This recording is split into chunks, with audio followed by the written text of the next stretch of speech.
When my husband and I arrived at my in-laws' house, my mother-in-law greeted us with a smile. However, she only invited my husband inside. When I tried to enter, she glared at me and said, "You're not needed here," and slammed the door shut. I was shocked. I gently opened the door again, but she glared at me with fury. "I heard about it. Your parents are in debt, aren't they? We don't need a wife like that," she said, and slammed the door again. I stood there, stunned, with my bags in hand. Inside, I could hear my husband and mother-in-law laughing and having a good time. I realized I didn't need to put up with this kind of treatment, so I quickly left. My name is Nancy. I'm a 32-year-old doctor working at the hospital my parents founded. I met my husband, John, when he was admitted to our hospital after an injury. He's charming, friendly, and a great conversationalist. Even though he's 5 years younger, he seemed mature and dependable. We got married after a year of dating. He works as a vice president at his father's company. My mother-in-law also worked at the company. Both his parents were thrilled when we got married. Your parents run a big hospital, and now a doctor is becoming our son's wife. It's like a dream. We're so glad to have you, Nancy, my mother-in-law used to say.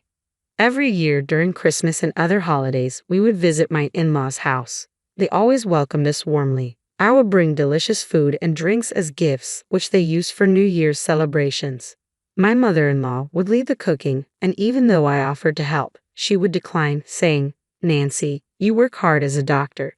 Just relax. Your family. Don't feel like you have to do anything." My husband would agree. I always looked forward to these visits. But today was different. My mother-in-law looked at me as if I were an enemy, her gaze cold and piercing. This was the first time I had experienced such coldness from her. Dead at my parents' house. I had never heard of such a thing. I have a younger brother who is also a doctor, and we both work at our family's hospital. Recently, my father called me to discuss his health, but there was no mention of any debt. As I drove home, I remembered a conversation I had with my husband a week ago. Both of us have busy jobs, but that day we happened to come home at the same time. My dad's retiring from being a doctor. He says his eyesight isn't what it used to be, especially for surgery, so they decided to close the hospital. I told him. My husband looked shocked and exclaimed, "What? The hospital's closing? Do they have debts or something?"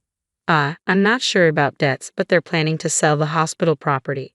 So I won't be working at the hospital anymore. I'll be taking a break for a while, I said. But before I could finish, I received an emergency call from the hospital and had to leave immediately. "We'll continue this later," I had said, but there was hardly any time for it afterward. My husband claimed he was busy at work and came home late, and with my night shifts, we hardly spoke. I'm sure he exaggerated our conversation, thinking my parents' hospital had closed due to debts and that I was involved in paying them off. He must have told his parents that. Still, the cold treatment from my mother-in-law was unbelievable. Lost in these thoughts, I was heading home when I heard a phone ringing from my bag. Locked out by my mother-in-law, I had driven off with my husband's belongings still in the car. His phone was in the bag, ringing non-stop. I had never looked at his phone before, but thinking it might be urgent, I decided to check. I pulled over, took out his phone, and tried a few passwords. Knowing my husband's aversion to complications, I figured it wouldn't be too complex. As I thought, it unlocked with his birthday. The caller was a woman named Susan, a name I hadn't heard before. Checking the history, there were numerous exchanges with Susan. The messages were shocking. "I want to see you soon. I wish I could be with Susan forever. I'll be with my wife during the New Year holidays. I'll miss you. Once I get the money, I plan to leave her." Really? That makes me happy. I love Susan the most. It seemed my husband had been cheating on me. I had thought of my husband, father-in-law, and mother-in-law as kind-hearted people. I was the only one back home, and I couldn't shake off the contents of his phone. I went into his study looking for more evidence. Opening a drawer, I found photos of him with an unfamiliar woman, apparently from a trip, and hotel receipts. There were other shocking discoveries. Unable to come to terms, I decided to visit my parents' house. When I rang the doorbell, my mother opened the door, surprised. "Why are you here so late? You look pale. Are you okay?" Seeing her caring face, tears streamed down. Noticing my state, she wrapped me in a blanket. My father, sensing something was wrong, asked what happened. I told them about the in-laws and their unfair treatment. My mother was shocked and my father was furious. "It's so terrible. Ungrateful people. It turned out my husband's family business wasn't doing well. They often approached my father for financial help, which he provided, thinking of me. Maybe you should play along for a while and see their true colors, my father suggested. It seemed intriguing at the time. The next day, I returned to my in-law's house and shouted at the entrance, "I'm sorry for being an immature wife. Please let me in." I brought various gourmet ingredients and fine wine as gifts and finally gained entry into the house. My mother-in-law, seeing the luxurious gifts, smiled greedily. Behind her, my father-in-law and husband gave me cold stares. "We only treated you well because we thought you were the daughter of a prestigious hospital. Now that we know your family's hospital is drowning in debt, you'll work hard as a wife," she said. "Understood," I replied. From then on, the harassment towards me was relentless. "Come on, start cooking," she ordered, kicking me towards the kitchen. Using the ingredients I brought, I prepared dishes and served them. My father-in-law, mother-in-law, and husband eagerly began eating. "Hey, we're out of wine. Bring the next bottle. You're so inattentive. Is this all you cooked? You might be a smart doctor, but you're a terrible housewife," they complained, though they finished every dish. When they were done and I tried to eat, my mother-in-law slapped my hand, causing my fork to drop. "What are you doing sitting? You think you're eating with us? Housekeepers eat leftovers in the kitchen." "So, I'm a housekeeper now?" I asked. "How dare you talk back? With all your family's debt, John, do you feel the same way?" "I never liked your arrogant attitude, Nancy. I tolerated it because I thought your family was wealthy." "Listen to Mom. I'll keep you around as a housekeeper," he replied. Hearing my husband's true feelings, I was stunned. I had hoped he was just going along with his parents, but that hope was shattered. He had married me for my family's supposed wealth and had been pretending all along. I realized that my husband's current behavior was his true nature. I ended up eating leftovers in the cold kitchen and was left with a mountain of dishes. "Save water and wash with cold," they demanded. Washing dishes with icy water in the freezing winter was cruel. It was so cold that my whole body trembled. For sleep, my mother-in-law pointed to a shed with no heating or bed. "Where is the bed?" I asked. "What, you think you're getting a bed? There are old towels and cardboard in the shed. Make do," she replied. I understood their true nature. Thankfully, I had recorded their abusive words. I had no more business in this house. That night, in the freezing shed, anger towards my father-in-law, mother-in-law, and husband kept me warm. I'll never forgive them.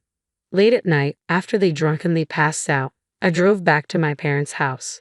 After a good night's sleep, as I was packing the next morning, the door burst open. My mother-in-law and husband stormed in. "You think you can just leave without making breakfast? What's the meaning of leaving your husband behind?" they demanded. Their contemptuous looks were terrifying. It seemed my father-in-law was at work, but my husband and mother-in-law had come to berate me further. "I am done with both of you," I said. "You dare talk back to your mother-in-law and husband? You're even worse than I thought. We can divorce if you want, but if you initiate it, you will pay compensation. Maybe you can sell the hospital's land. It should fetch a good price." "We'll take that," my husband sneered. "That's a good idea," I said sarcastically, but my husband just smirked, thinking he had the upper hand. Then he threw a paper at me. It was a pre-filled divorce application. "If you don't do as I say, I'll use this," he threatened. "Good, this clears things up for me. What, you thought I would beg you not to leave? You think a bankrupt hospital and drowning in debt have no choice but to cling to you, right?" I said. He was completely mistaken. While it's true my father retired and closed the current hospital, we planned to relocate to a new facility near the train station. My brother and I would work there with me as the director. Far from being in debt, we had more than enough assets. Upon hearing this, my husband and mother-in-law turned pale. "That's a lie, right? You deceived me." My husband stammered. I tried to explain, but you didn't listen and jumped to conclusions. "So your family is still wealthy then?" my mother-in-law mumbled, panicking. "Can we forget everything that happened yesterday and today? We have always been on good terms, right?" she pleaded. After all the insults, she now wanted to forget everything. It was laughable. "I'm shocked that you have spewed such terrible abuse at me and now ask me to forget everything. Remember, I'm just the housekeeper, right?" "No, that was a misunderstanding." "I'm sorry, please let it go," my mother-in-law pleaded. "It's too late. I know your true feelings.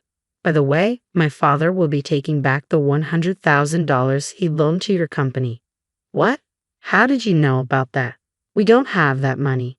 My husband started to panic, realizing the gravity of his mistake. Nancy, I'm sorry. I should have defended you from Mom. I promise to protect you from now on. You mean protect Susan, right? How did you know about Susan? You were cheating while pretending to work late. I have all the evidence. I showed him the photos and email exchanges on my phone. He stared at the evidence, sweating profusely.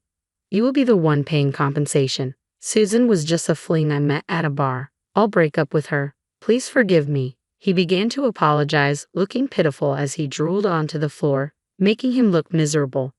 That's not all. I showed him a photo of a life insurance policy taken out on me and a detailed pamphlet about car maintenance with a marked section about tampering with car brakes. You not only wanted my family's money but also my life. I have consulted the police so you can't harm me anymore. My company's in trouble. I need the money. Please help me. Don't joke. We'll communicate through lawyers from now on. I never want to see your face again. As he lunged at me, my father and brother emerged from the back room, grabbing his arm and protecting me. My husband, pinned to the ground, cried while my mother-in-law stood there stunned. The house was purchased under my name. I'll be selling it, so please leave as soon as possible. My husband and mother-in-law, who always had an excuse not to leave, were sadly sent away by my brother. After that, I got a divorce. I received compensation from my husband and the woman he cheated with. He kept begging to get back together, but when I threatened to consult the police due to his persistence, he stopped coming around. Through a lawyer, I demanded repayment from my father-in-law's company, and the $100,000 my father had lent was safely returned. My father-in-law's business, already struggling, went bankrupt with a lot of debt. My father-in-law, mother-in-law, and husband now live in an old apartment, juggling multiple part-time and day jobs but can't seem to keep up with their debts. I work as a director of a newly built hospital with my brother's help. We are dedicated to helping those suffering from injuries and illness. It's fulfilling every day. I bought a comfortable apartment near the hospital and am enjoying living my own life.